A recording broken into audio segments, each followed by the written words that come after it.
Part 1. Moving. It all started when Amy found an ad for a house on the outskirts of a small village called Woodville, lost in the New England woods. The house stood alone among centuries-old pine trees, with peeling walls and windows with Gothic arches that looked like empty eye sockets. The price was suspiciously low, but for her, tired of the endless hustle and bustle of the city, it was almost a miracle. The city exhausted her. The endless shouts, the noise of traffic, the light pollution, the crowds of people. She longed for silence, for fresh air, for a place where she could concentrate and finally finish the manuscript she had been trying to write for 3 years. The buying process went surprisingly quickly. The real estate agent asked almost no questions, and the paperwork was completed in a matter of days. The only person who showed concern was Amy's friend Molly. She tried to talk her out of moving more than once, telling her that nothing good ever happened in places like this, especially if the house was in the woods and 3 times below market value. Amy didn't listen. She wanted peace. She wasn't interested in tales of strange noises at night and moldy ghosts. She didn't believe in mysticism. She was interested in silence, concentration, and solitude. In the fall, late September, she arrived in Woodville. A thick coniferous forest stretched around the village, soaked with moisture and the smell of rotting leaves. The narrow road ended at an old rusty fence, beyond which stood her new home, a 2-story house with a shabby porch and a moss-covered roof. As soon as Amy crossed the threshold, she had a strange sensation, as if the house, breathing the smell of old wood, dust, and something else was in the air, faintly perceptible, like the distant scent of fresh flowers. The creak of floorboards beneath her feet seemed like a greeting. The house wasn't in the best condition, but that was fine with Amy. It looked like it belonged to another era. The massive staircase, the carved furniture, the fireplace in the living room, the old library with books covered in centuries-old dust. It was atmospheric. She felt this was the place where she could finally write. She slept soundly the first night, tired from the road, but on the second, she woke up in the middle of the night to a strange sound. A whisper.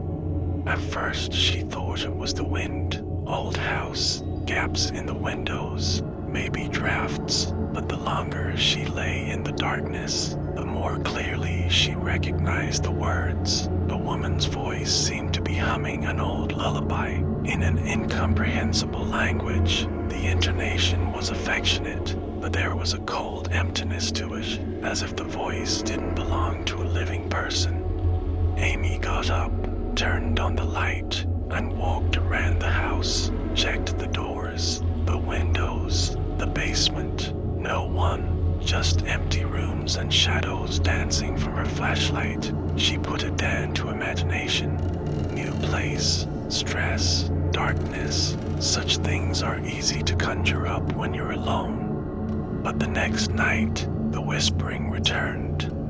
The voice sounded closer now, like it was coming from the attic. It repeated the same words, but between them it flashed other words, barely discernible, fragmented, like her name. Amy stiffened in bed, feeling a chill run down her spine. When she pulled herself together and went up to the attic, she found nothing but dust, cobwebs, and a few old chests. But when she went back down to the bedroom, she found that the door she had definitely left open was now tightly shut.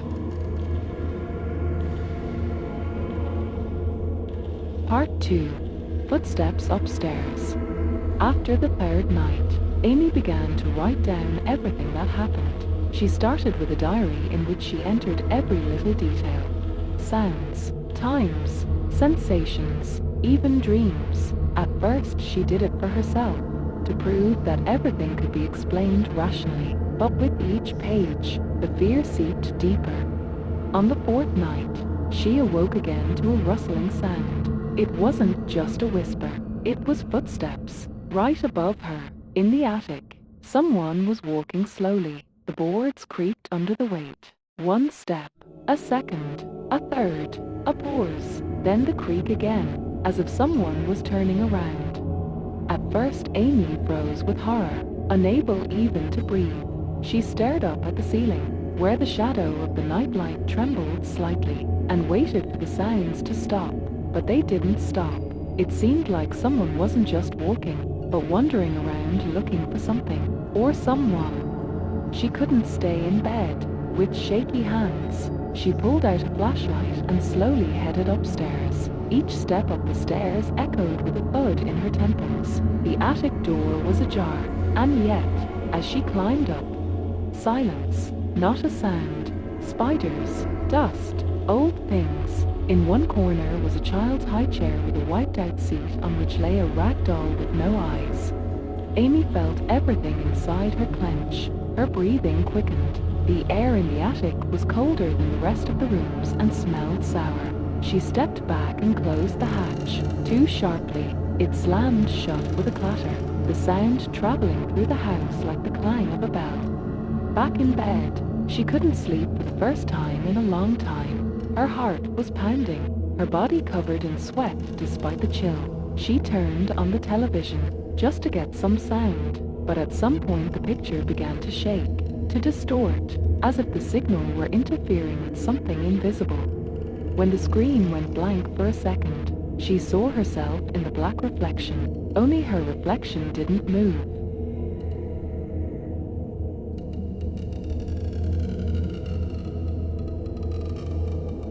Part 3. Faces Behind the Glass. On the 6th day, something changed in the house. Amy began to notice that things weren't laying the way she'd left them. Books in the library were shifted, some open on certain pages. In the bathroom, the mirror was covered in sweat, as if someone had just taken a hot shower, even though the boiler had been turned off that night.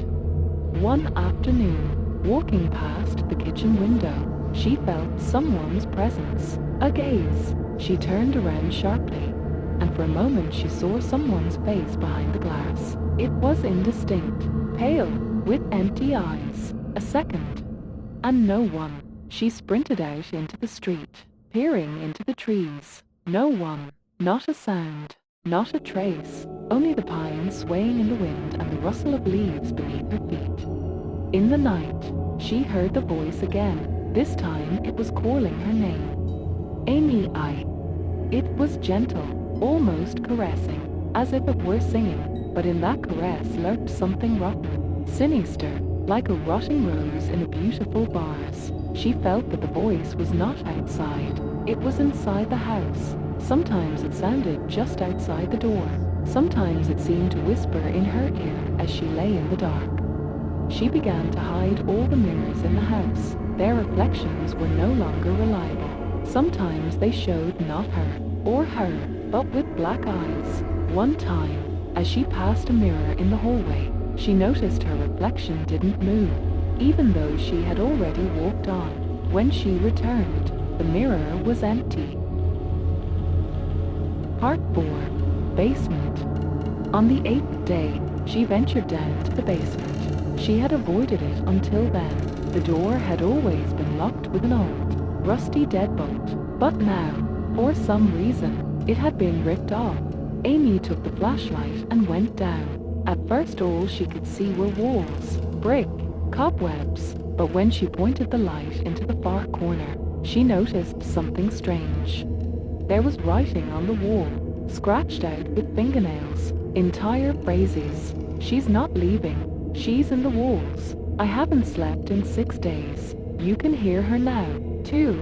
In another corner lay an old pair of children's shoes. There were 5 pairs of them, different sizes, like they belonged to different children. Feeling the ground go from under her feet, Amy ran upstairs. On the steps, she tripped, the flashlight flying out of her hands and shattering. She jumped out into the light and slammed the basement door shut, pushing the dresser against it. And for the first time ever, she burst into tears. Part 5. Inside the Walls. After her visit to the basement, Amy stopped sleeping. Every night, the house took on a life of its own, whispering, creaking, calling. The walls groaned, as if trying to exhale something, to tell her, to warn her. She had almost stopped eating. Her face had turned gaunt, purple circles under her eyes, and her hands trembled like a fever patient's. But she couldn't leave. The house wouldn't let her go. The phone wouldn't pick up. The internet was gone. The car wouldn't start, even though it had been running last night. She tried walking to the village, but it was as if the road had disappeared. Every direction led her back to the house. No matter how she walked, the woods changed, looped, brought her back to the porch, where the door was always slightly ajar. It was as if the house was waiting, knew she would return. On the ninth night she awoke to a sound, not a whisper, a scream, a child's, shrill, desperate. It was coming from somewhere in the walls. She ran through the house in a panic, knocking on wood, listening. The scream repeated itself, over and over again. Sometimes it broke into a wail, sometimes into a soundless wheeze. She picked up the hammer and began pounding on the bedroom wall. The wood broke, the boards cracked, and under layers of plaster, wallpaper, and plaster, she found a door, small, like a trapdoor, no handle, no lock, just a square, nailed shut. She pulled the nails out, ripped the lid off, and a dark, narrow passage opened behind her. She crawled through on all fours, holding the flashlight to her chest. The passage went between the walls, dust, cobwebs, the smell of rot. The floor was sticky. When she reached the end, a tiny room opened up in front of her. 4 walls, no windows. In the corner was a mattress, and on it lay a little girl. At first glance, it looked like a skeleton wrapped in an old blanket, but as Amy approached, the little girl opened her eyes. They were black, no pupils, and in those eyes was such pain, such hatred, such ancient longing, that Amy screamed. The girl reached out to her. At that moment the walls of the room stirred. They were breathing, and whispered, "You found her. You're part of it now." Part 6. The Denouement. Amy woke up in the morning on the floor of the library, dirty, in tattered clothes, with wounds on her arms. The trapdoor was no longer there, not in the bedroom, not anywhere. There was no trace of the passage between the walls either. Everything was in place. It was as if nothing had happened. But the mirror in the hallway didn't reflect her. The woman standing in it looked like Amy, only slightly different. Her face was slightly elongated, her eyes dark, her gaze blank. When she raised her hand, the reflection didn't repeat the motion. Amy stepped back and ran out of the house. This time the road found itself. The car started. The village greeted her as if nothing had happened. The inhabitants, old men with empty eyes, just looked at her and were silent. She left, vowed to forget everything. 2 years passed. Amy never came back to Woodville. She didn't sell the house. She just left it. She made herself believe it was just a nervous breakdown. She got her life back together, got a job, even started writing. Almost forgot everything. Almost.